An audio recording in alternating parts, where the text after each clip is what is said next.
পাই না, কারণ আজকে 1.5 বছরের মাথায়ও এগুলো তারা কিছুই করতে পারে নাই।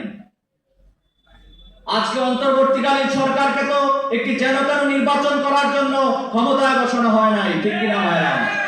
আজকে অন্তর্বর্তীকালীন সরকারের প্রথম প্রায়োরিটি ছিল এদেশের এই শহীদদের পরিবারকে পুনর্বাসন করা, এদেশের আহতদেরকে চিকিৎসার ব্যবস্থা করা, কিন্তু আমরা সেগুলো দেখতে পাইনি।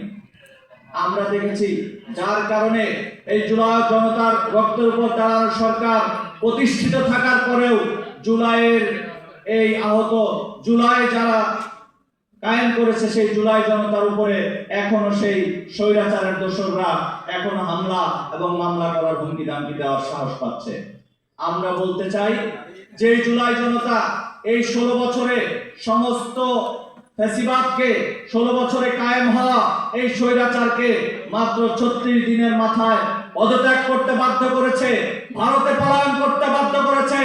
আপনারা এই জুলাই জনতার সেন্টিমেন্ট যদি না বোঝেন, আপনাদের টেনে হিচড়ে নামাতে এই জুলাই জনতা বাধ্য হবে। অতএব হুঁশিয়ার হয়ে যান, সাবধান হয়ে যান। জুলাই জনতাকে আর রক্ত দেওয়ার জন্য নতুন করে আর কোনো বন্দোবস্ত করবেন না।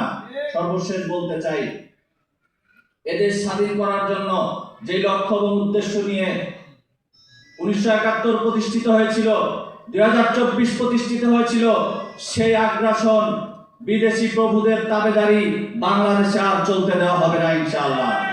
যারাই নতুন করে এই ফ্যাসিবাদকে, নতুন করে এই স্বৈরাচারকে মাথাচাড়া দেওয়ার স্বপ্ন দেখছেন, আপনাদেরও পরিণতি খুব বেশি ভালো হবে না।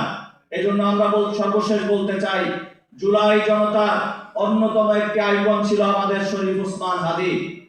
শরীফ ওসমান হাদিকে যারাই শহীদ করেছে, যারাই নির্বিচারে গুলি করেছে, এটি একটি বিশাল পরিকল্পনার অংশ হিসেবে আমরা মনে করছি। এই আগ্রাসনের বিরুদ্ধে শহীদ ওসমান হাদি সোচ্চার ছিলেন, ভারতের বিরুদ্ধে সোচ্চার ছিলেন। এই স্বৈরাচারকে পতন করার জন্য, বাংলাদেশে কালচারাল ফ্যাসিজমের কবর রচনা করার জন্য ওসমান হাদিদের লড়াই ছিল, ইনসাফ প্রতিষ্ঠা করার জন্য ওসমান হাদিদের লড়াই ছিল।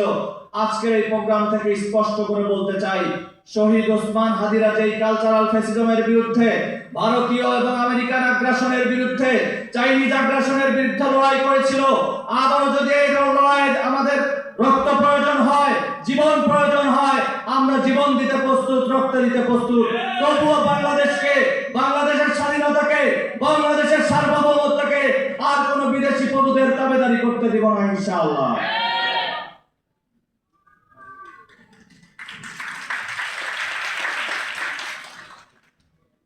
অসংখ্য ধন্যবাদ জানাচ্ছি আমাদের আজকের অতিথি জনাব ইমরান হোসেন নূর সুন্দর বক্তব্য দেওয়ার জন্য, তাকে আবারও কৃতজ্ঞতা জানাচ্ছি। প্রিয় উপস্থিতি, আমরা আজকের প্রোগ্রামে